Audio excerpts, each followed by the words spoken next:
పరిశుద్ధ గ్రంథమైన బైబిల్ గ్రంథంలో నుంచి దేవుని వాక్యాన్ని ధ్యానం చేసుకుందాం. 122వ కీర్తన మొదటి చరణం. కీర్తనల గ్రంథము 122వ కీర్తన మొదటి చరణం. యెహోవా మందిరమునకు వెళ్ళుదమని జనులు నాతో ఆడినప్పుడు నేను సంతోషించి తిని చాలు. అందరూ తనలో ఉంచండి, ప్రార్థన చేసుకుందాం. గురుడైన దేవుడు తన విలువైన శ్రేష్టమైన మాటలతో మనందరితో మాట్లాడినట్లు ఒకసారి యేసయ్యను అడుగుదాం. తండ్రి, నువ్వు నాతో మాట్లాడయ్యా అని అడగండి. ప్రతి ఒక్కరూ అడగండి. బయట ఉన్నవారు, ఇక్కడ ఉన్నవారు ఎవరు సిల్లిగా ఉండద్దు. దేవా, నాతో మాట్లాడడానికి ఆయన ఎప్పుడు ఇష్టపడతాడు. వినే మనస్సు మనకుందా? వినే మనస్సు మీకుంటే ఈరోజు మీ జీవితంలో గొప్ప కార్యం చేసి పంపించాలని ఆశపడుతున్నాడు. ప్రార్థన చేసుకుందాం. దయగలిగిన తండ్రి, నీకు వందనాలు. ఎందుకో నువ్వు నన్ను ప్రేమించావు, ఇక్కడ నువ్వు వారందరినీ ప్రేమించావు, ఈ చక్కని శుభదినాన్ని మతించావు. అందును బట్టి నీకు స్తుతులు చెల్లిస్తున్నావు. నీ ప్రణాళిక చొప్పున నన్ను ఇక్కడికి తీసుకొచ్చావు. నీ పిల్లలందరినీ ఇక్కడికి నడిపించావు. వీరందరికీ అవసరమైన శ్రేష్టమైన నీ వాక్కుని వారికి అనుగ్రహించండి. నీ మాటను బిడ్డలు గ్రహించుటకు సహాయం చేయండి, అర్థం చేసుకోవడానికి సహాయం చేయండి. తండ్రి, వారి హృదయాల్లో ఒప్పించబడ్డానికి సహాయం చేయండి. వారి బ్రతుకులు ప్రజ్వలించబడ్డానికి సహాయం చేయండి. గొప్ప దేవాన్ని కార్యము జరిగిస్తామని కోరుతూ ప్రార్థిస్తున్నాను. ఎల్పుడిని నీ శిలువ చెట్టును మరుగు చేసుకుని నువ్వు ఆశించిన కార్యం బహుకాలముగా జరిగించుకోమని యేసు నామములో అడిగి వేడుకుంటున్నాము తండ్రి. ఆమేన్. నన్ను స్థలానికి తీసుకొచ్చిన మహోన్నతుడైన దేవునికి మహిమ కలుగును గాక.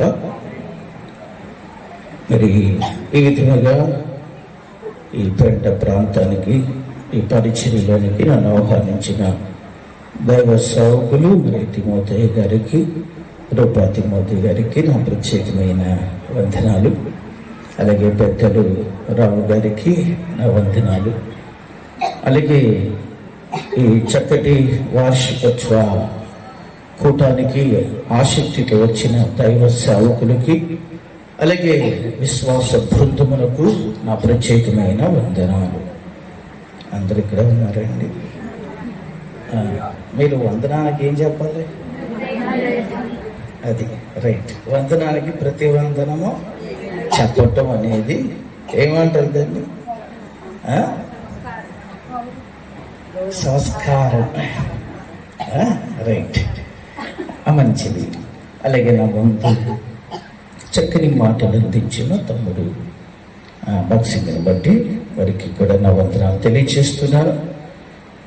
దేవుడు ఎంతగానో ఈ ప్రాంతాన్ని, అలాగే ఇక్కడ ఉన్న యొక్క ప్రజలను ప్రేమించి అమూల్యమైన శ్రేష్టమైన ఈ మందిరాన్ని దేవుడు వారికి దయచేసి గత 9 సంవత్సరాలు చక్కని పరిచర్య ఇక్కడ జరిగించబడి ఈ చుట్టుపక్కల ప్రాంతాల వారు, ఈ ప్రాంత ప్రజలు మేలు పొందు రీతిలో ఎంతగానో ఆయన సహాయము చేసి మరొక 10వ సంవత్సరంలో అడుగుపెట్టే గొప్ప ధన్యత దేవుడు ఏం చేశాడు చెప్పండి కదా? మీ అందరికీ దయచేశాడు. హల్లెలూయా, హల్లెలూయా. ఈ పరిచర్యని దేవుడు ఎంతో దీవించాడు. చక్కగా ఈ సంవత్సరం కొన్ని వర్కులు కూడా చేసుకొని ఈ మందిరానికి ఒక చక్కటి రూపురేఖలను తీసుకొచ్చే పని చేశారు సంఘ బిడ్డలు. వారిని బట్టి సంతోషిస్తున్నాను, వారిని అభినందిస్తూ ఉన్నాను. ఈ పరిచర్య ఇంకా ఏమవ్వాలి? విస్తరించబడిన గాక, బహుగా విస్తరించబడిన గాక. దేవుడు కార్యం చేస్తాడు. ఆయన నమ్మదగిన దేవుడు. దేవుని మందిరము అనేది చాలా చాలా ప్రాముఖ్యమైనది. బైబిల్ గ్రంథములో ఒక మహా గొప్ప వ్యక్తి 40 సంవత్సరాలు దిగ్విజయంగా రాజ్య పరిపాలన చేసిన చక్రవర్తి ఒక మంచి ఆత్మీయుడు దినమునకు ముమ్మారు ప్రార్థించి 7 సార్లు దేవుణ్ణి స్తుతించేవాడు, దేవుణ్ణి ఆరాధించుటలో తన్మయుడైపోయేవాడు. అలాంటి భక్తుడు ఇలాంటి మాట అన్నాడు. ఎంత గొప్ప మాట! యెహోవా మందిరమునకు వెళ్ళుదు, మరి జనులు నాతో అనినప్పుడు నేను ఏం చేశాను అన్నాడు. ఇంత గొప్ప మాట. కొంతమందికి ఇది ఇష్టం ఉండలేదు.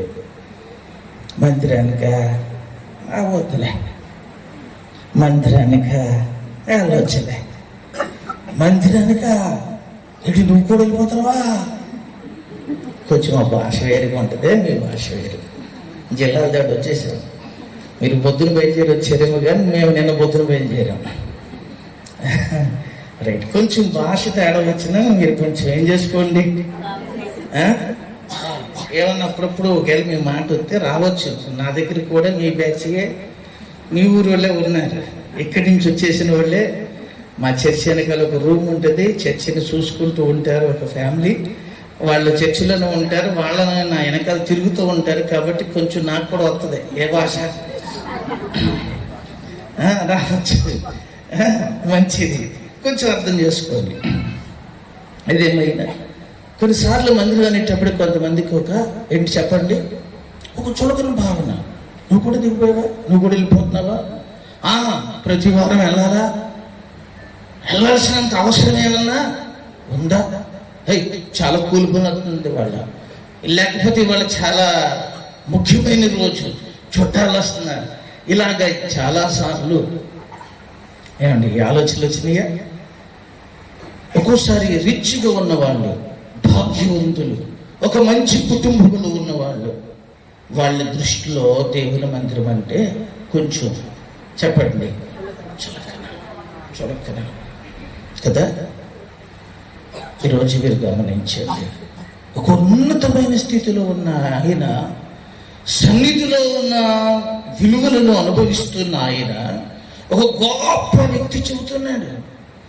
ఆయనైతే ఒక స్ట్రాంగ్ నిర్ణయం తీసేసుకున్నాడు. ఏమని అంటే, నేను బ్రతికినంత కాలము ఎక్కడుండాలి, మందిర ద్వారంలో ఉంటే చాలయ్యా అని ఒక స్ట్రాంగ్ నిర్ణయం తీసేసుకున్నాడు. తన నిర్ణయం కాకుండా తన చుట్టూ ఉన్న ప్రజలను చూసినప్పుడు, వారిలా మాట్లాడుతున్నప్పుడు దావీదు ఏమయ్యాడంట, సంతోషపడిపోయాడు. ఈరోజు ఆలోచించండి. నేను ఈరోజు మీకు ఒక మాట చెప్తాను. మందిరము మనకు ఎందుకు వెళ్ళాలి, మందిరమునకు వెళ్ళటం వలన మనకి కలిగే ప్రయోజనాలు ఏంటి? లేఖన భాగంలో నుంచి నేను మీకు కొన్ని విషయాలని తెలియచేస్తాను. మీకు తేలిగ్గా అర్థమయ్యే రీతిలో చెప్పే ప్రయత్నం చేస్తాను. గొంగళి పురుగులు మీకు తెలుసా? చూసారా? చూడలేదన్న వాళ్ళు చెయ్యొద్దండి. గొంగళి పురుగుని చూడలేదన్న వాళ్ళు చేయొద్దండి. ఆల్రెడీ అందరూ చూశారు కదా. దాని జుట్టు చాలా తెల్లగా ఉంటుంది. నిజమేనా కాదు అంటే చెప్పండి, కొంచెం మాట్లాడదాం. మనమంతా ఒకటే. యేసు రక్తం మనల్ని అందరినీ కడిగేసింది. మనమంతా ఒకే కుటుంబీకులు. హల్లెలూయా. మీరేం భయపడద్దు. చెప్పండి, ఎలాగుంటది? నల్లగా ఉంటుంది.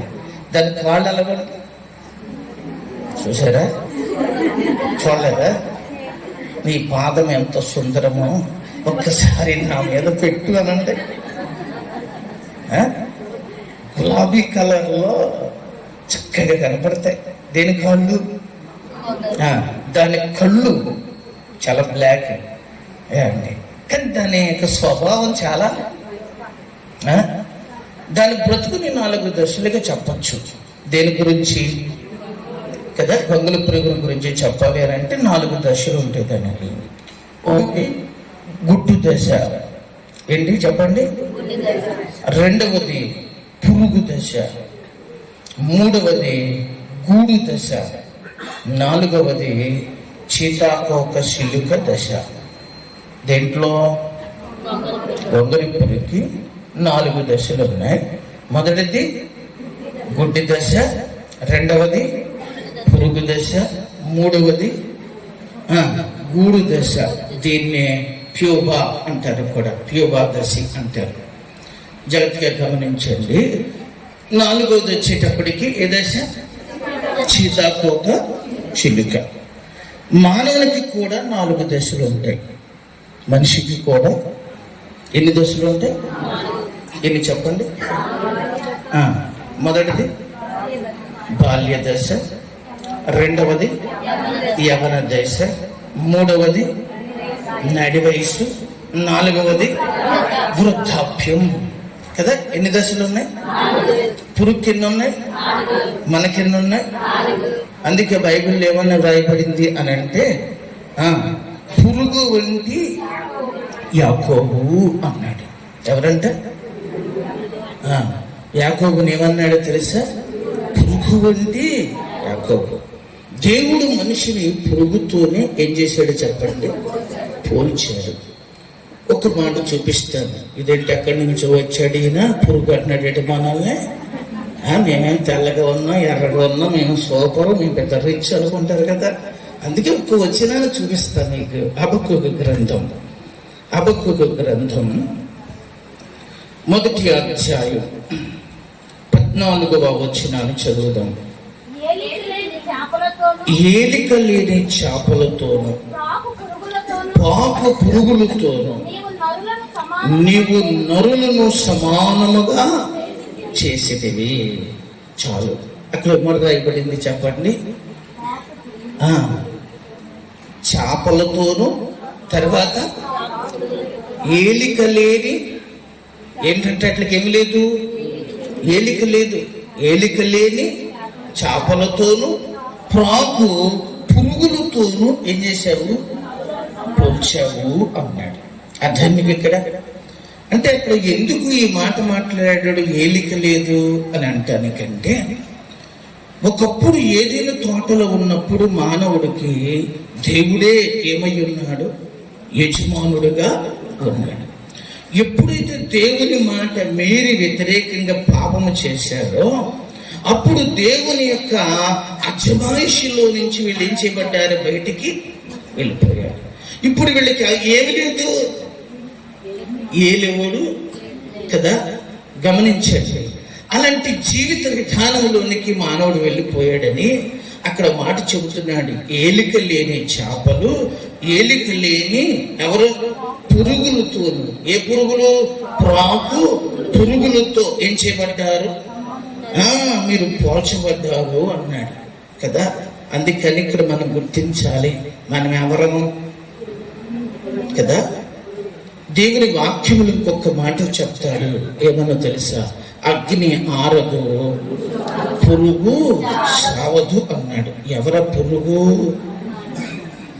అర్థం మీకు ఇక్కడ? మనమే. ఎవరు? పురుగులమే. పురుగుకి ఎన్ని దశలు ఉంటాయని చెప్పా? 4 దశలు ఉంటాయి. అందులో 3వ దశ చాలా ముఖ్యమైన దశ. దాని గురించి నేను ఈరోజు మీతో పంచుకుంటా. ఏ దశ అని చెప్పాను? గూడు దశ. ఏ దశ? ప్యూబా దశ. గొంగళి పురుగులు చెప్పుకోవాల్సి వస్తే అది ఏ దశ? అది ప్యూబా దశ.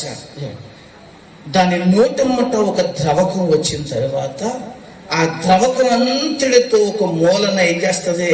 పైకెక్కి ఒక గూడిని, దాని ఇంటికలన్నీ పీకి దాని మీద పెట్టుకుని అది చాలా స్ట్రాంగ్ గా, చిన్నపాటి గాలి వచ్చినా ఎగరకుండా చాలా చక్కగా రూపించుకుంటది. ఏది? ఆ గూడి. ఆ గూటిలో అది నివాసము చేస్తుంది.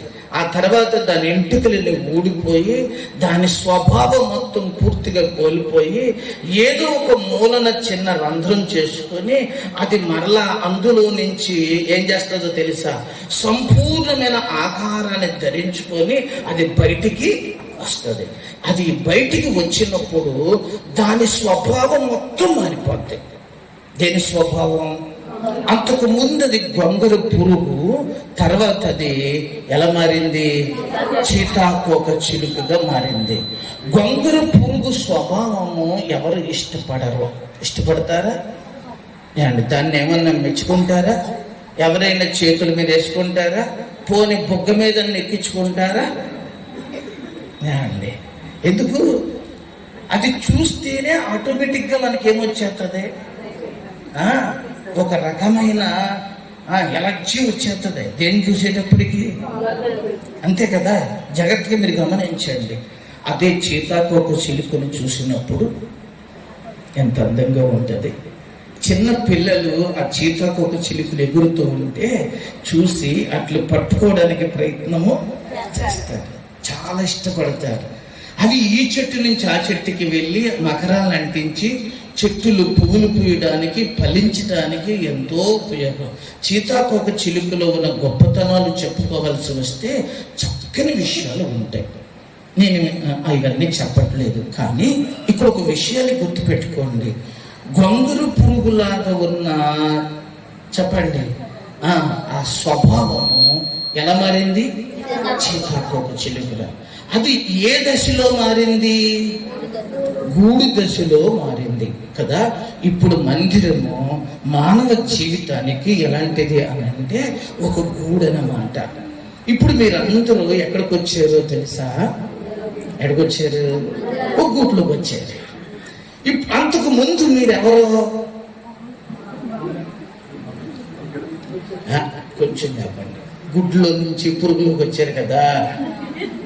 అప్పుడు ఎంత అసూయ ఉంది, ఎంత స్వార్థం ఉంది, ఎంత కక్ష ఉంది, ఎంత ఈర్ష ఉంది, ఎంత చెడు స్వభావం పనిచేస్తుంది. లేదు అని అంటారా? చెప్పండి. మా పెంట ప్రాంతం వారికి ఇలాంటివి ఏమీ లేవు అంటారా? అది నైజం. అది ఎప్పటి నుంచి? చిన్నప్పటి నుంచే చూడండి. అది ఏమి రాని టైంలో పిల్లల్ని వదిలేస్తే మీరు తల్లి కానీ తండ్రి కానీ చూస్తూ ఉంటే బాగుంటారు. వాళ్ళు అటు ఇటు చూసేదనుకోండి, అలా మట్టి తీసి ఒళ్ళు పెట్టేసుకుంటారు. తిన్నామని చెప్పి ఒకవేళ అలా మట్టి తిన్నావా? నోరు ఎవరు నేర్పారు? వాళ్ళ మామ నేర్పిందా? పోనీ అమ్మమ్మ నేర్పిందా? నాయనమ్మ నేర్పుకుంటుంది. అన్ని నాయనమ్మ బుద్ధులు చెడ్డయన్నీ ఎవరైతే అంటారు. అదే మీకు ఇక్కడ జాగ్రత్త గమనించండి. సహజం ఏది? పిల్లలు ఉంటారు. నేను చిన్న పిల్లలకు కూడా చక్కగా సండే స్కూల్ నడిపించేవాడు. ఆయన ప్రార్థన చేయించామనుకోండి, ఇలా మోకరించి వెనకాల కాలుతో తొంతారు. వెనకాల ఈ చేతితో ఎదర పిల్లలు దిగేస్తారు. మీకు గమనించారు? ఇలా స్కూల్లో చిన్నప్పుడు అయితే పెన్నిచ్చుకుని ఏం చేయటం? పొడి చేయటం, ఆ నోట్స్ చింపేయటం. ఇలాంటి పనులన్నా చేశారా చేయలేదా? ఏమి అడగమంటారు చెప్పండి, పోనీ చూద్దాం. అంతే కదా. ఇవన్నీ ఆటోమేటిక్గా మనలో ఏమైపోతాయి? ఏమండి, మొదటి మనుషుడు దారి తప్పిపోయిన కాడి నుంచి మానవ జీవితం ఇలాంటి దుర్భర పరిస్థితులకి, ఇలాంటి పరిస్థితులు ఎవరే ఇంకా అతికి మించిపోయి పరిస్థితుల ప్రభావాలన, కలిసిన ప్రభావాలన, పెరిగిన వాతావరణ ప్రభావాలన, ఇంకా రకరకాలైన దుర్భరమైన అలవాటు చేసుకొని మనిషిగా ఉండవలసిన వ్యక్తి మృగంగా ఏమైపోయి మారిపోయి చేయరాని నీచమైన నికృష్ట పనులని చేస్తారా? చేయట్లేదా? ఆలోచించండి. మీ జీవితాన్ని మీరు ఒకసారి చూసుకోండి. దావీదు గారు కూడా అడుగుతాడు, దేవా నీకు ఆయాసకరమైన మార్గము నా ఎందుంటేమో ఒకసారి నాకు చూపించవా అన్నాడు. మిమ్మల్ని మీరు ఒకసారి ఆలోచించండి. ఎవరైనా మిమ్మల్ని పొగిడారనుకోని, ఎంత మంచివాళ్ళు లేరనుకుని అబ్బో అని అనుకోకండి. వాళ్ళ పొగుడుతున్నప్పుడు మీ గురించి ఒక్కసారి మీరు ఆలోచిస్తే అప్పుడు మీ మనసు చెబుద్ది, అంత సీన్ లేదులే నీకంటది. ఎవరో అంతేనా? నీకంతా లేదు. ఏంటి అనుకుంటున్నారు? అలా పైకి చూశాను నేను. అసలు సంగతే ఎవరు అర్థం మీకు ఇక్కడ ఈ రోజున మీరు గుర్తుపెట్టుకోండి. అందుకే నేను ఎవరిని పొగడను, అలాగని ఎవరిని నేలకేసారు రాయను, పొగడను రాయను. నేను చర్చిలో కూడా అంతే నా స్వభావం. ఇక్కడ విషయాన్ని మీకు బాగా అర్థమని చెబుతాను. మనుషుల్లో ఇలాగా రకరకాల స్వభావాలతో చాలా సభ్యంగా ఉన్న జీవితాన్ని చక్కగా మలచగలిగింది ఏముంది ఈ లోకంలో? ఆలోచించండి. ఈ సమాజాన్ని మంచి దారిలోకి తీసుకురాగలిగింది ఏముంది? ఎవరున్నారు? కానీ ఈ పరిస్థితులన్నీ మంచి దారిలోకి తీసుకురావడానికే ఏమండి దేవాతి దేవుడికి గొప్ప కార్యము చేయబోతున్నాడు. మొట్టమొదట దేవాలయము బలిపీఠాలతోనే స్టార్ట్ అయ్యింది. దేవాలయం ఎక్కడ బలిపీఠం కడితే అదే దేవాలయం. ఏప్రిల్ దగ్గర నుంచి వాళ్ళు ఏం చేస్తూ వచ్చారు? బలిపీఠాలు కట్టారు. ఎక్కడ కట్టాలంటే అబ్రహాం గారు బలిపీఠం కట్టాడు, ఇస్సాకు బలిపీఠం కట్టాడు, యాకోబు గారు బలిపీఠం కట్టుకున్నారు. ఇలా బలిపీఠం కట్టి దేవుణ్ణి ఆరాధిస్తారు. ఆ తర్వాత దేవుడు అన్నాడు, మీ మధ్య ఉంటాను గుడారం కట్టండి అన్నాడు. ఆ తర్వాత గుడారములో ఏముంది? మందిరం ఉంది. ఆ గుడారంలో ఉన్న మందిరం కాస్త మళ్ళా విశాలపరచబడి దావీదు కాలంలో మందిరం కట్టాలనే తాపత్రయంతో పరుగులు తీస్తే దేవుడు, నీ వద్దు, నీ కుమారుడైన సొలొమోను చేత నేనేం చేసుకుంటాను అని సొలొమోను చేత ఒక చక్కటి కట్టడముతో కూడిన మందిరం ఏం చేయబడింది? కట్టబడింది. చాలా సుందరముగా బంగారపు రేకుతో పొదిగించబడి ప్రజ్ఞ కలిగిన వ్యక్తుల చేత చాలా నైపుణ్యంగా ఏం చేయబడింది? మందిరము కట్టబడింది. ఆ తర్వాత మందిరం కూడా కాల్చబడింది. ఆ తర్వాత మరలా తిరిగి మందిరం ఏం చేయబడింది? పునర్నిర్మించబడింది. కొత్త నిబంధన గ్రంథంలోకి కొరింథీయులకు రాసిన పత్రికలోకి వచ్చేటప్పటికి అంటాడు, మీరే నాకు మందిరములు అన్నాడు. మొదట బలిపీఠముల దగ్గర ప్రారంభమైన మందిరము ఇప్పుడు నిన్ను నన్ను దేవుడు ఒక మందిరముగా చూడడానికి ఇష్టపడుతున్నాడు. హల్లెలూయా. ఈరోజు మీరు ఆలోచించారు, ఇంత గొప్ప ప్రేమ కలిగిన దేవుడు మన జీవితాలు ఒక ప్రశస్తమైనవిగా మారాలి అనేది ఎవరి ఉద్దేశము? దేవుని ఉద్దేశం. ఒక రోజున సొలొమోను మందిరం కట్టేటప్పుడు ఎందుకు మందిరము నిర్మించాలనుకుంటున్నాడో తన ఉద్దేశాన్ని అక్కడ బయలుపరుస్తాడు. ఆ మాటని మీకు చూపించే ప్రయత్నం చేస్తాను. చూడండి, దేవుని వాక్య భాగంలో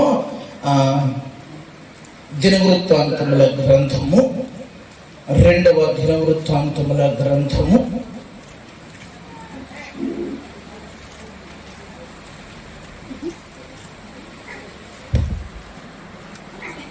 పరిశుద్ధ గ్రంథమైన బైబిల్ గ్రంథములో 2వ దినవృత్తాంతముల గ్రంథము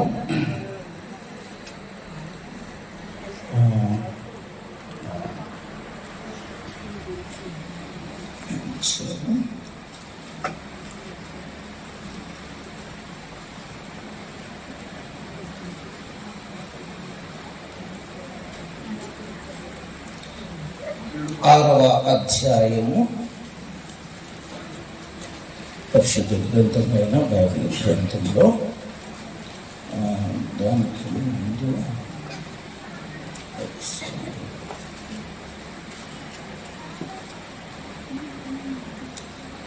6వ అధ్యాయము 25వ వచనాన్ని చదువుకుందాం.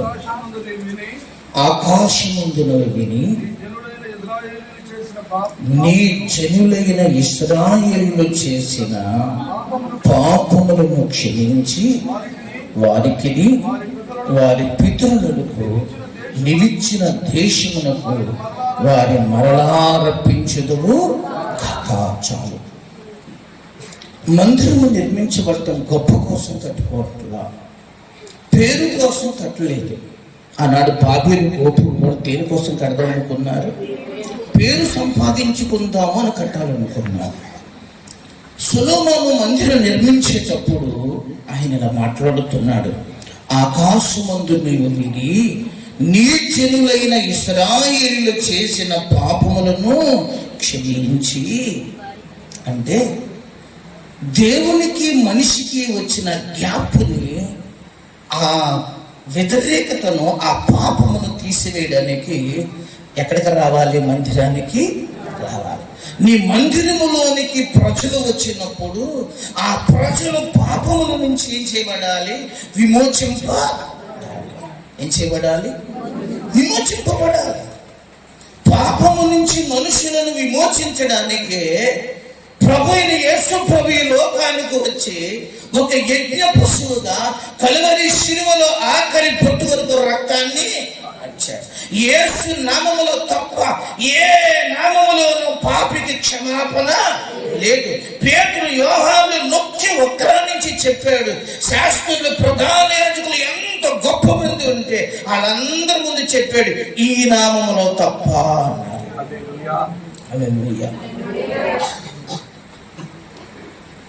పాపం వల్ల ఏమొస్తుంది అని మీరు అనుకోవచ్చు. అంటే ఈ మధ్య ప్రజలు చాలా కామన్ అనుకుంటున్నారు కదా. సిగరెట్ కామన్, మంద అప్పుడప్పుడు కామన్, ఈ లోకంలో వెరైటీ డ్రెస్సులు, అన్ని బెజ్జల డ్రెస్సులు, అదంతా ఏంటి కామన్. ఇష్టానుసారంగా జీవించేది ఇది అనుకున్నారు. ఇదంతా ఎంజాయ్ అనుకున్నారు మనుషులు. జాగ్రత్త. క్రీస్తు ప్రభు ఈ భూమి మీదకి వచ్చి 33.5 సంవత్సరాలు జీవించి ఒక మంచి మార్గదర్శకాన్ని మనందరికీ చూపించాడు. మనిషి చేసిన పాపం వలన మొట్టమొదటి మనిషికి రోగం అవుతుంది. ఏమవుతుంది చెప్పండి? రోగం అవుతుంది. రోగం వచ్చినప్పుడు బుద్ధి రావాలి. బుద్ధి వచ్చి గుడికి రావాలి, ప్రార్థన చెయ్యాలి, దేవునన్న తలవాలి. ఏమొచ్చినప్పుడు? రోగం వచ్చినప్పుడు. రోగం వచ్చినప్పుడు కూడా ఇది బుద్ధి మారలేదు అనుకోండి, ఇంకప్పుడు కూడా కఠినంగా ఉంటే శాపం అవుతుంది. ఏమవుతుంది? శాపం అవుతుంది. శాపం అంటే ఏంటి అని అంటే, అమ్మకుంటుంది, నాన్నకుంటుంది, ఇంట్లో పిల్లలు కూడా దాన్ని ఏమంటారు? ఒకరు పడుతున్న శ్రమ, ఒకరు పడుతున్న భయంకరమైన పరిస్థితి, ఆ పరిస్థితిలో నుంచి విడిపించబడటం ఏమి దారి లేకుండా అందరూ పడుతూ ఉంటే శాపం అనుభవిస్తున్నారండి అంటారు. శాపం వచ్చినప్పుడన్నా ఎవరి దగ్గరికి రావాలి? శాపం వచ్చినా కూడా మారకపోతే పాపం వలన వచ్చు జీతము మరణం అదనమాట. అర్థం కదా. పాపం వలన ఏముందలే కామని అనుకుంటే కొంప మునిగిపోతే. అర్థం కదా. రోగం వస్తుంది చెప్పండి, శాపం వస్తుంది, అందులో డిగ్రీ చేస్తే సావు వస్తుంది. అర్థమైంది మీకు ఇక్కడ? అందుకని మీరు గుర్తుపెట్టుకోండి, ఈ పాపం నుంచి మనల్ని విడిపించడానికి ఎవరు వచ్చారు? వచ్చారు కదా. అందుకని మనం ఎవరి దగ్గరికి రావాలి? పాపులను రక్షించుటకు క్రీస్తు యేసు లోకమునకు వచ్చాను. దేవుని మందిరం ఎందుకు అనంటే మనుషులను పరిశుద్ధులను చేయడానికి, మనుషుల యొక్క జీవితాలని మాలిన్యమంతటిని తొలగించి పవిత్రపరచడానికే, వారి స్వభావాలు మార్చబడటం కొరకే, వారి నూతన పరచబడటం కొరకే, వారిలో ఉన్న దుఃఖము, వేదన, భయంకరమైన పరిస్థితులన్నీ తొలగిపోవడానికి. హల్లెలూయా. ఒక అతను ఇంట్లో నుంచి బయటకు వెళ్ళిపోయాడు. వెళ్ళిపోవలసిన పరిస్థితి వచ్చింది. చేయలేని పని చేశాడు. వాళ్ళ అమ్మ ప్రోత్సాహం చేసింది, చేశాడు. మళ్ళీ వాళ్ళమ్మే ఉంది, రే ఇక్కడ చచ్చిపోతాడు, వెళ్ళిపోరా ఉంది. వెళ్ళిపోతున్నాడు. మూట కూడా పట్టుకున్నాడు, ఇచ్చింది వాళ్ళమ్మ. ఎప్పుడు తల్లి సింగించుకునే తిరిగాడు. వంట వార్పులు బాగానే నేర్చుకున్నాడు మనోడు. ఎవరో నేర్చుకున్నాడు, బాగానే ఉన్నాడు, హ్యాపీగా బ్రతికాడు. అండి వాళ్ళ అమ్మంది ఇక్కడ ఉండి చచ్చిపోతావురా అంది. మూట ముద్ది పట్టుకుని బయలుదేరాడు. ఎవరో ఒక అరణ్యంలో పడుకుంటే వెళ్తున్నాడు, దారి తిన్ను లేదు అండి. అలాగా నడుచుకుంటూ పోయాడు. ఒక చాటుకెళ్ళి చీకటి పడింది. చీకటి పడిపోయింది. ఏం చేయాలో అర్థం కావట్లేదు. కీసుమంటుంది, ప్రకృతి ఎంతో కీయమంటుంది. ఏం చేయాలి? ఎప్పుడమ్మా పక్కన ఉన్నవాడు ఏం నా బ్రతికలు అయిపోయింది. మేనమామ ఎలా ఉంటాడో ఎప్పుడు నేను ఒకసారి కూడా ఏం చేయలేదు. చూడలేదు. మా అమ్మ కూడా ఎప్పుడు నన్ను తీసుకెళ్ళి చేయలేదు, చూపించలేదు. ఇప్పుడు నాకు ఇలాంటి పరిస్థితి ఇటు వెళ్ళాలి, దారి తెలవదు, మేనమామ ఎలా ఉంటాడో తెలియదు, అక్కడ ఎలా ఉంటాడో తెలియదు. ఏం చెయ్యాలి? బెంగడిపోయింది. రాయి తెచ్చుకున్నాడు, తల కింద పెట్టుకున్నాడు, పడుకున్నాడు. ఈయన బతుకు చచ్చిపోవటం మెరుగు ఇలాంటి బ్రతుకు బతికే కంటే. ఎందుకు ఇంకా ఏ ఘోరముగా వచ్చేస్తుంది ఇవాళ. చల్లారేపాటికి ఏదో అరణ్యంలో నన్ను తినేస్తుంది, నేను చచ్చిపోతాను అనుకున్నా. చెప్పండి, దుఃఖములో వేదనలో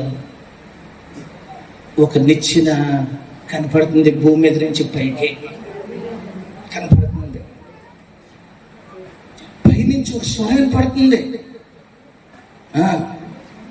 యాకోబు నేను మీ తాత దేవుణ్ణి, మీ తండ్రి దేవుణ్ణి, ఇప్పుడు నేను ఎవరి దేవుణ్ణి? నీ దేవుణ్ణి. హల్లెలూయా. నువ్వు భయపడకు, నేను నీకేమై ఉన్నాను? తోడై ఉన్నాను. నీ వెళ్ళే మార్గంలో నేను నీకు తోడుగా వస్తాను, నేను ఒంటరిగా నేను వదలను అంటున్నాడు. ఎవరు? దేవుని దూతలు ఎక్కటం దిగటం చూస్తున్నాడు. నిచ్చిన యేసు ప్రభు వారికి సాదృశ్యంగా కనిపిస్తుంది.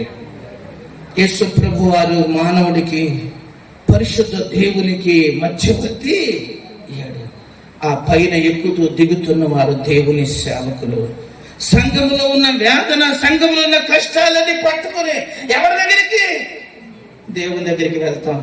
మళ్ళా దేవుడిచ్చిన సందేశం తెచ్చి ఎవరికి చెబుతాము?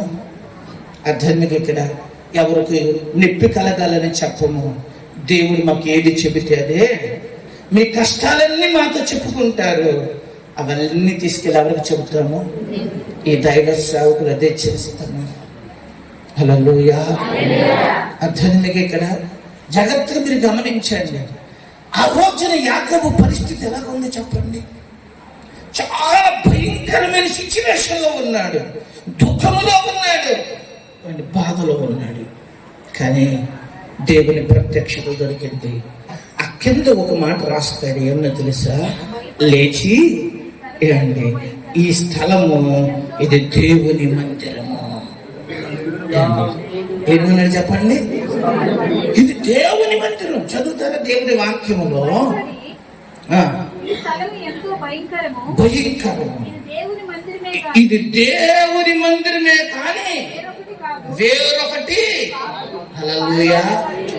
దుఃఖముతో వచ్చిన తనకి, వేదనతో ఉన్నప్పుడు, బ్రతుకు మీద ఆశలన్నీ చచ్చిపోయినప్పుడు, మరలా పునః యొక్క ఆలోచనలు, పునఃతలంపులను, పునర్జీవమును కలిగించింది ఏదో తెలుసా?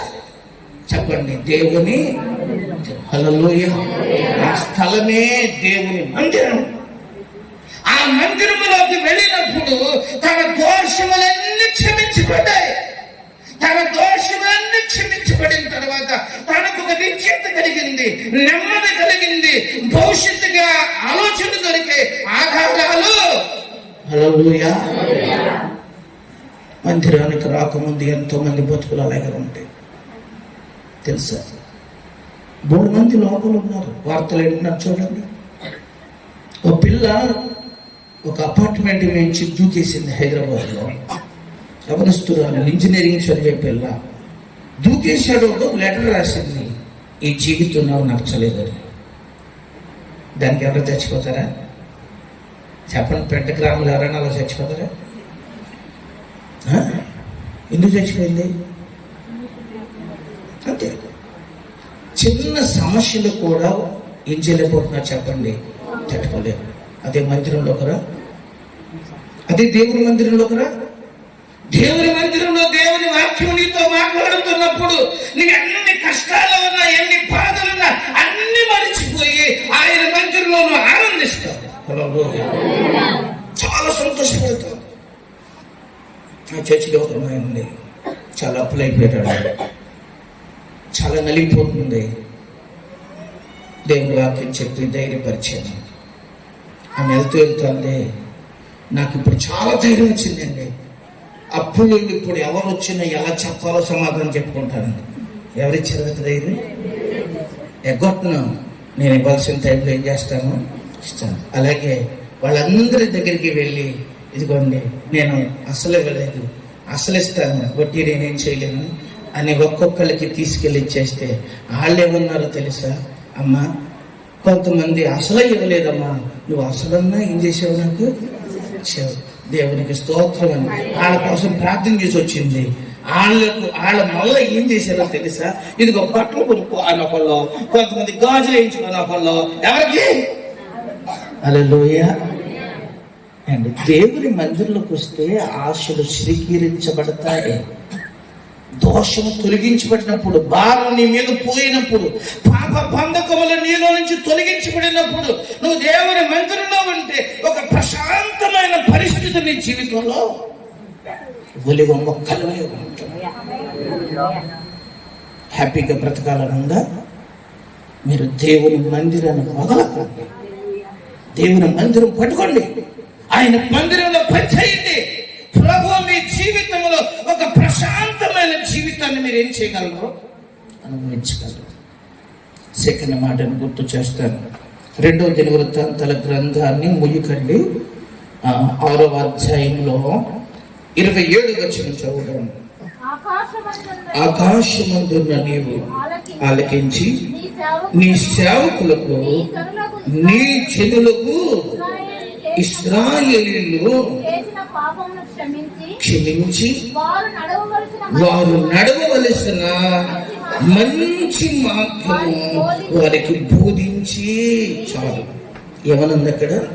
అయ్యా నా ప్రజలు నడవవలసిన మంచి మార్గము వారికి బోధించి, దేవుని మందిరము మంచి మార్గములు నడవడానికి మంచి ఉపదేశాలు బోధింపబడతాయి. ఇక్కడ ఏం చేయబడతాయి? ఇది ఒక మంచి ఆధ్యాత్మికమైన బడి. ఏం చెప్పండి? ఇది బడి.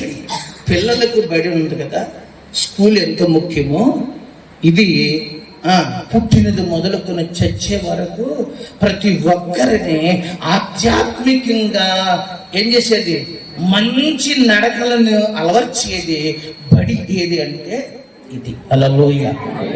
ఆ బడిలో ఇవి చెప్పరు అండి. ఏం చెప్తారు? ఎలా చదవాలో చెబుతారు. తెలుగు, ఇంగ్లీషు, లెక్కలు, ఇంకా కావలసిన అన్ని రకాలు నేర్పిస్తారు. ఉన్నతమైన విద్యను అభ్యసించడానికి రకరకాల కోర్సులు నేర్పిస్తారు కదా. కానీ కుటుంబం ఎలా కట్టుకోవాలో, తోటోళ్ళతో ఎలా ఉండాలో, ఇరుగుతో ఎలా ఉండాలో, పొరుగుతో ఎలా ఉండాలో, తల్లిని ఎలా చూడాలో, తండ్రిని ఎలాగో చూడాలో, కుటుంబాన్ని ఎలాగో ఆత్మీయంగా కట్టుకోవాలో, మంచి విలువలతో కూడిన కుటుంబంగా, సమాజానికి ఆదర్శప్రాయంగా విలువలతో పెంచే కుటుంబంగా ఉండాలి అంటే అది ఎవరు నేర్పుతాడు? ఆ కుర్రోడికి అమెరికా సంబంధం అని చెప్పేసి ముచ్చట పడిపోయి ఎదురెళ్ళిపోయి అడ్డవెళ్ళిపోయి పెళ్లి చేశారండి. అడిగా ఏ సంబంధం? అమెరికా కుర్రోడు, ఇంకేముంది మా పిల్లలు ఎక్కడికి వెళ్ళిపోతే అని పాప వీళ్ళ ఆనందానికి అంతు పంతు లేక ఎదురెళ్ళిపోయి ఏం చేసి అడ్డం కొట్టేసి మళ్ళీ చేసేసారండి పెళ్ళైపోయిన తర్వాత ఆ పిల్ల అంటుంది, అన్నయ్య ఆడు తిట్టే బూతులు ఎన్ని కాదు, బండ బూతులు, పచ్చి బూతులు. అక్కడ ఎక్కడ? అమెరికాలో ఉన్నాడు, బండ బూతులు నేర్చుకుంటాడు, తిడతాడు అంటారా మీరు? మీరేమంటారు చెప్ప? అంత చదువు చదివి లక్షలు సంపాదించుకుని కూడా అంటాడా? మనం అనుకోం కదా. ఒక రోజున వీళ్ళిద్దరి మధ్య గొడవ వచ్చి, ఆ గొడవ కాస్త పెద్దల మధ్యకి వచ్చి, పెద్దల దగ్గర నుంచి పాస్టర్ గారి దగ్గరికి వస్తే, ఇవరే బాబా ఏంట్రా ఈ బూతులు గొడవ ఏంట్రా, నీకు ఎక్కడ నేర్చుకున్నావురా అన్నా.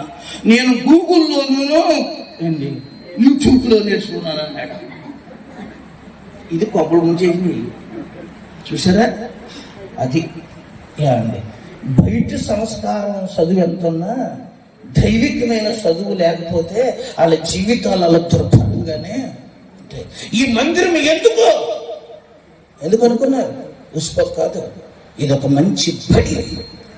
పిల్లల మొదలుకొని ప్రతి ఒక్కరిని సక్రమైన దారిలో నడిపించగలిగిన గొప్ప బడి ఇది. హల్లెలూయా. ఈ బడిలో ఉండండి. ఈ బడిలో ఉంటే ఒక్క సంవత్సరం పోతే నన్ను అడగండి చెబుతాను. అండి మా పరిచయం నేను ఎరుగుతున్నాను. ఈ పళ్ళ ఉంటే అండి వాళ్ళ నిరుత్సాహం ఉండదు, కుంగుదల ఉండదు, వాళ్ళ జీవితం మీద ఆశలు సిగిరిస్తాయి, అద్భుతంగా వారు ఫలిస్తారండి. మీ జీవితంలో మీరు నేర్చుకోనండి, ఇది చాలా ముఖ్యమైనది. మీ పిల్లలను కూడా తీసుకురండి. రే నీకు ఆ బడి కదరా, ఈ బడి కూడా కావాలరా అని ఏం చేయండి. మీరేం చేస్తారు?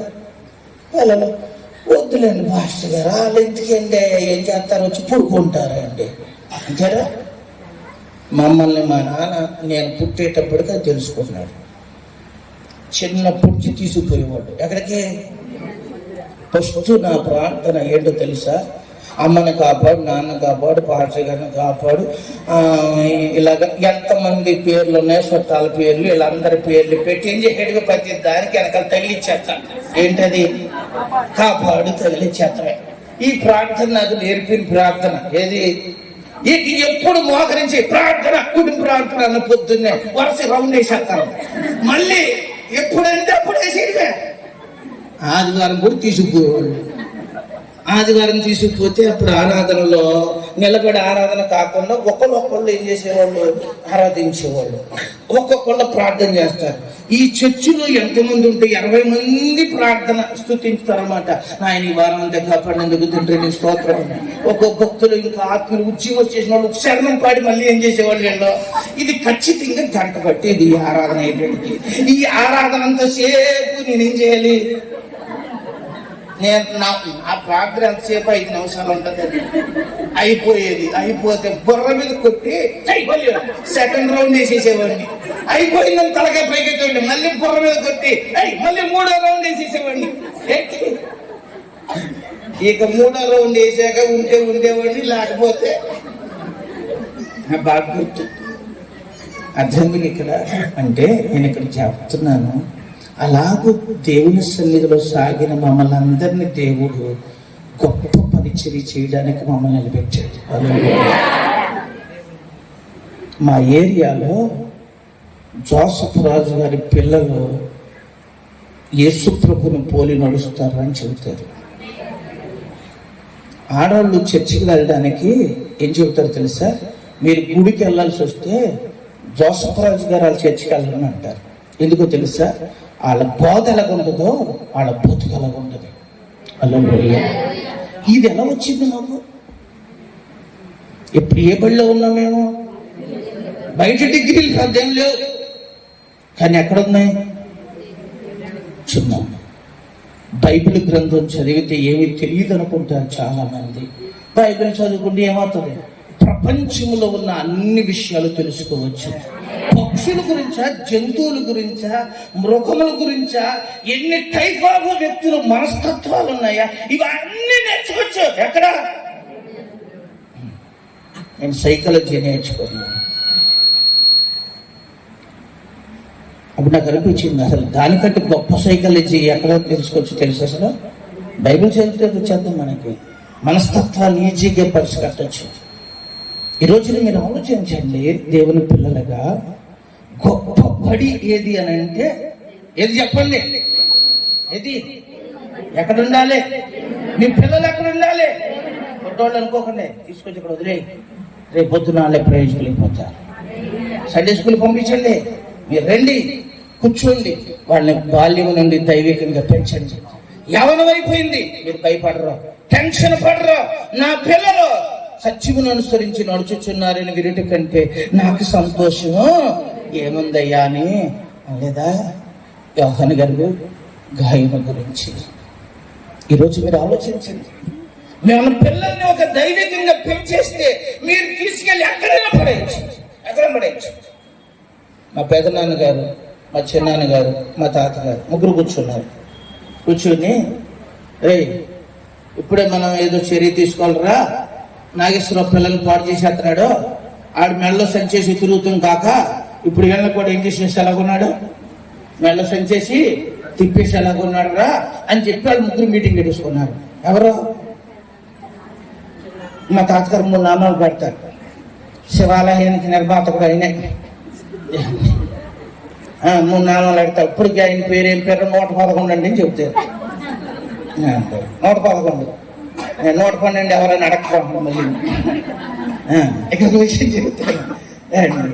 మా తాతగారు వీళ్ళు మీటింగ్ వేసుకుని నన్ను గ్యాపేశారు. కదా నువ్వు శుభ్రంగా చదువుకుంటే నీ చదువుకి ఎంత అయితే అంత చెప్తావు. ఏదైనా వ్యాపారం చేసుకుంటే దానికి మేము ఏమైనా 1,00,000 4 లక్షలైనా మీకు ఇస్తాం, అది నాది బోసి అని. నువ్వు మాత్రం మీ నాన్న వెనకాల మాత్రం ఏం చేయకు, వెళ్ళకో. ఎవరు చెప్పిన మాట? అబ్బా నేను అన్నాను మీ మాట వింటే. అంతకు ముందు 5వ తారీఖు ఉపవాస ప్రార్థనలో మా నాన్నగారు నన్ను ఇలాగే మాట్లాడుతా రే మీ నాన్న మాట విన్నావంటే ఎవడో ఒకరిని తీసుకొచ్చి కట్టేస్తాడు, మరి దానికి మరి నా మాట వింటావా వాళ్ళ మాట వింటావా అని అడిగారు. ఎవరో ఎంతమంది జనంలో ఏం చెప్పింది తెలుసా? నాన్న నేను వాళ్ళ మాట విన్నావు, మీ మాట వింటారా అన్న. ఎక్కడ? ఈ ప్రమాణం చేసుకున్న 3వ రోజున వాళ్ళ కూటం. ఎవరి కూటం? వాళ్ళు అడిగారు. అప్పుడు వెంటనే చెప్పేసాను వాళ్ళకి, ఏమన్నా తెలుసా, మీ మాట వింటే నేను నరకానికి పోతా, మా నాన్న మాటే వింటానన్నా. ఊరి ఆ పిచ్చి ఇడికి కూడా ఏమైపోయింది, ఇంక వదిలేండి రా అని వదిలేశారండి వాళ్ళు. తర్వాత మళ్ళీ పెద్ద అయ్యాక నా పెళ్ళి అయిపోయాక అప్పుడు వాళ్ళు కూర్చుని అనుకుంటున్నారు, రే మన పిల్లలకి డబ్బులు ఇస్తే బతుకుతారు వీళ్ళు, నాగేశ్వర పిల్లల్ని అడవిలో పడైతే బతికేస్తారా అన్నారు. హల్లెలూయా. ఏంటనుకున్నారా గొప్పతనం? ఎవరిని కలిగి ఉండబెట్టి అంతే. ఆ విలువలు ఎక్కడొచ్చినాయి అండి? ఈ ఆధ్యాత్మికమైన పాఠాలు ఎక్కడ నేర్చుకున్నా? అందరి బాధను అర్థం చేసుకుని కుటుంబాన్ని కలుపుకొని అనేక కుటుంబాలను కలిపి సమాజానికి ఆదర్శంగా తీర్చిదిద్దబడే జీవితం మాకు ఉందంటే నేను చెప్పగలను నా ఎక్స్పీరియన్స్లో యేసయ్య పాదాల దగ్గర మేము నేర్చుకున్న విద్య. మీ పిల్లలు మీరు కూడా దేవుని బడికి రావాలి, దేవుని బడిలో మీరు పెరగాలి, దేవుని బడిలో మీ పిల్లలను కూడా నడిపించాలి, దేవుని బడిలో మీరు పెరగాలి. హల్లెలూయా. ఇది గుర్తుపెట్టుకోండి. 3వ విషయం చెప్తాను, టైం అయిపోవచ్చు, ఆకలేస్తుంది అనుకుంటున్నాను నాకు తెలిసి. 29వ వచనం 28వ వచనం నుంచి నేనే చదువుతాను, మీరు చూసుకోండి. వారు శత్రువులను వారి దేశము పట్టణంలోను వారిని ముట్టడి వేసినప్పుడు ఏ బాధ కానీ ఏ రోగము కానీ వచ్చినప్పుడైనను ఎవడైనా ఇశ్రాయేలీయులకు నీ జనులు కలిసి అయినను నొప్పి అయినను కష్టము గాని అనుభవించచ్చు, ఈ మందిరము తట్టు చేతులు చాపి చేయి విన్నపములను ప్రార్థనలను నీ నివాస స్థలమైన ఆకాశము నుండి నీవు ఆలకించి ఏం చేయమన్నాడు? అప్పుడు మాట చెబుతున్నాడు, అయ్యా ఈ పట్టణంలో నా దేశ ప్రజలు ఇశ్రాయేలు ప్రజలు ఎవరైనా కడుపులో నొప్పి వచ్చినా, కాలు నొప్పి వచ్చినా, బాధ వచ్చినా, రోగం వచ్చినా, ఏ కష్టం వచ్చినా వాళ్ళు ఎవరైనా నీ మందిరానికి వచ్చి వాళ్ళు ప్రార్థన చేస్తే వారి పాపములు క్షమించి వారి రోగములను ఏం చెయ్యి స్వస్థపరచు అని కట్టాడండి మందిరం. ఈ మందిరం ఎందుకు ఏర్పాటు చేసుకున్నాను నేను? ఈ మందిరము ఒక ఆరోగ్య నిలయముగా ఉండాలి. ఇది ఎలా ఉండాలి? ఒక మంచి ఆరోగ్య కేంద్రం. హల్లెలూయా. ఏ కేంద్రం? ఆరోగ్య కేంద్రం. హాస్పిటల్ ఏది? చర్చ్ అయిపోయింది చెప్పండి. చర్చ్ ఇప్పుడు ఏదో చెప్పా నేను, ఆరోగ్య కేంద్రం. హాస్పిటల్ అనుకోండి, ఇప్పుడు బుర్రడాడని గారు ఉన్నారు, మీకు ఏదైనా వస్తే మాత్రలో ఏం చేస్తారు? నేను వేసుకుంటాను అదే మాత్రలో. ఎప్పుడన్నా ఏం చేస్తే బాగోకపోతే, ఎందుకంటే నాకు రాగాలు రావడానికి కారణం ఎవరో కాదు, మా విశ్వాసులే. విశ్వాసులేనండి. మీకోసమే వెళ్ళాను ఫస్ట్గా తినేనని ఎప్పుడు రాత్రి 12ంటికి నా కోసం స్పెషల్గా కొంచెం ఎక్కువగా నూనె పెడతారు అన్నమాట. నా కోసం కొంచెం నూనె ఎక్కువ పోతారండి. అందుకనే నాకు తెచ్చేది వాళ్ళే ఎవరో.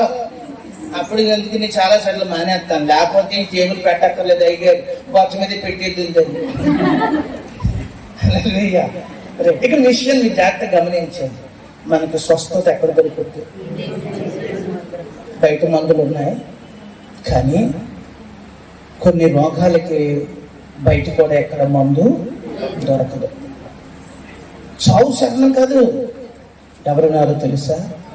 దేవుడున్నాడు. ఇవాళ రావాలి, నాన్నగారు రాలేదు. ఆయనకి బ్రెయిన్ ట్యూమర్, తలలో గడ్డొచ్చింది. గడ్డొస్తే సర్జరీకి వెళ్ళే ముందు డాక్టర్లు చెప్పారు, ఈయనకి మాట రాదు. ఈయనకేం రాదు? మాట రాదు. ఈయన బొమ్మలుగా, షోకేష్లో బొమ్మలాగా చూసుకున్నాను చేద్దాం. ఒకవేళ చేసేటప్పుడు చచ్చిపోయినా కూడా చనిపోవచ్చు, ఆశ్చర్యపోవాల్సిన పనేమి అని చెప్పి చాలా క్లిష్టమైన పరిస్థితిలో బెంగళూరులో ఆయనకి మేము సర్జరీ చేయించాం. ఆయన సర్జరీ అయిపోయిన తర్వాత లిఫ్ట్లో ఇలా వస్తూ అక్కడ ఉన్న నర్సులు అన్నారు, ఇతను ఎవరో తెలుసా అన్నారు. మా బాబు అన్నారు. అంతే, కళ్ళ నీళ్ళు వచ్చినాయి నాకు. అసలు ఏమి రాదు, రాదు. కానీ ఏమిచ్చాడు? ఇప్పటికి చక్కని పరిచర్య. ఆదివారం 2 స్థలాల్లో ఆయన వాక్య పరిచర్య చేస్తున్నారు. హల్లెలూయా. ఇలాంటి ఎన్నో సాక్ష్యాలు ఉన్నాయి మా ఇంట్లో. బయట సంఘంలో చెప్పాల్సి వస్తే క్యాన్సర్ రోగులు, HIV రోగులు, రకరకాల బలహీనలు, వారిని బాగు చేసిన దేవుడు ఎవరో తెలుసా? దేవుడు. బిడ్డలు పుట్టరు అని పంపేసిన వాళ్ళకి బిడ్డలు ఇచ్చినోడు ఎవరో తెలుసా? దేవుడు. ఇలాంటి కార్యాలు నాకు తెలిసి ఈ పరిచయంలో కూడా ఎన్నో దేవుడు, దైవజనుల పట్ల కూడా దేవుడు గొప్ప కార్యము. ఎప్పుడో చనిపోవలసిన టీబీ వ్యాధి దేవుడు ఏం చేశాడు? పరచలేదా? మీరు ఆలోచించారు. దైవజనులు చెప్పారు ఆ సాక్ష్యాన్ని మా ఊరు వచ్చి. నేను అందుకే చెబుతున్నాను, ఎన్ని కార్యాలు ఎక్కడ జరుగుతాయి. ఇదే ఒక మందిరం, ఇదే ఒక ఆరోగ్య కేంద్రం, ఇదే ఒక ఆధ్యాత్మికమైన హాస్పిటల్. ఏది? ఇక్కడికి వచ్చి నువ్వు మొరపెట్టు, దేవుడు నీకున్న వ్యాధులన్నిటిని ఏం చేసే దేవుడు? ఏం చేసేవాడు? బాగు చేసేవాడు. 4వది, మీరు చేసే ప్రతి విన్నపాన్ని దేవుడు వింటాడు. ఏం చేస్తాడు?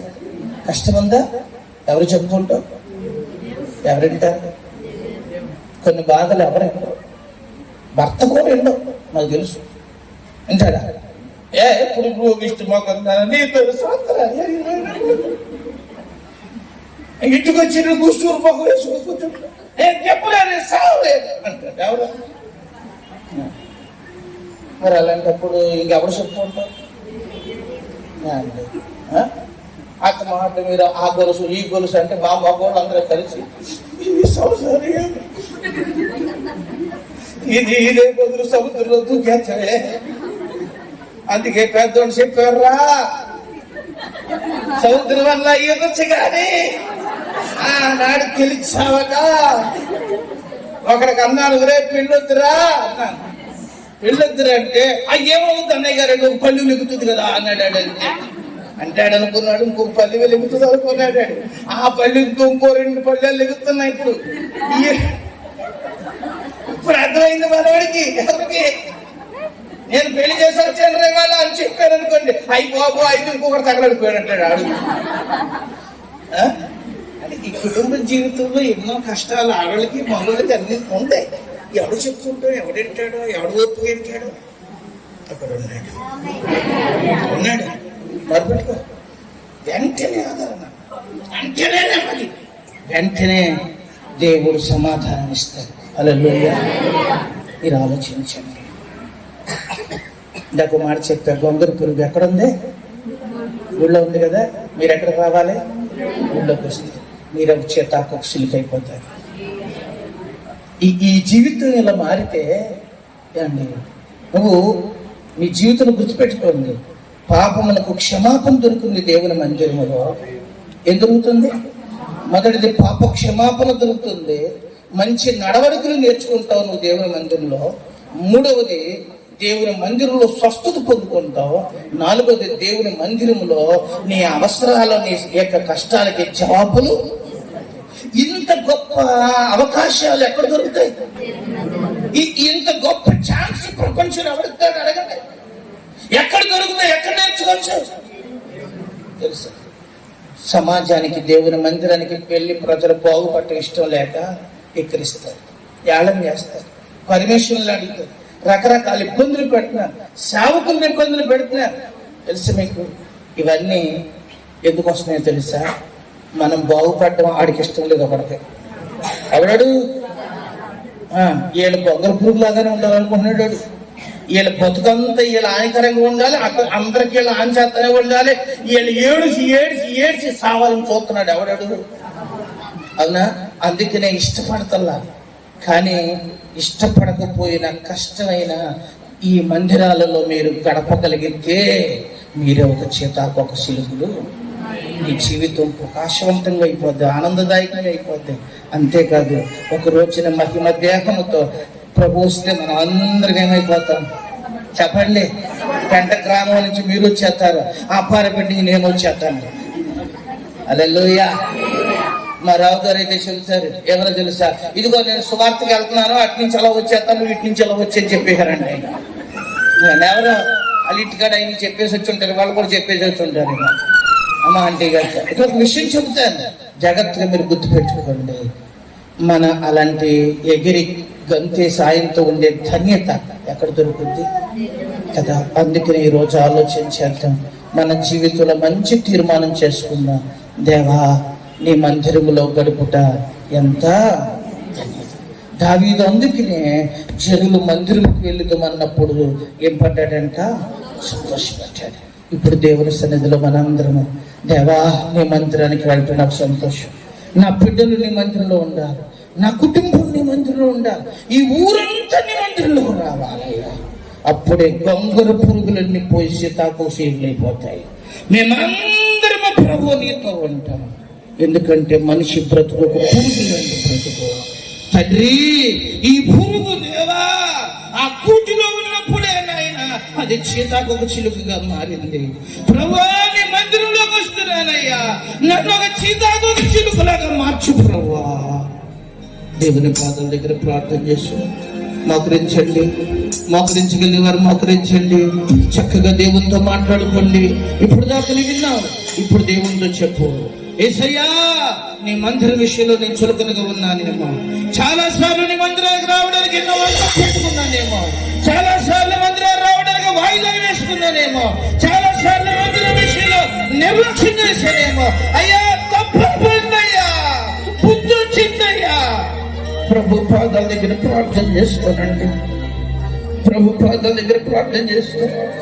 దేవా, నీ మందిరం ఎంత గొప్పదయ్యా. సొలొమోను మందిరం నిర్మించినప్పుడు గొప్ప కొరకు కట్టుకోలేదయ్యా, పేరు కోసం కట్టుకోలేదయ్యా.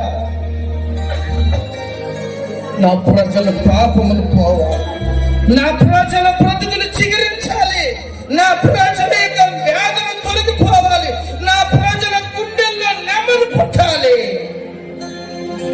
ఆశలు చిగురించాలి.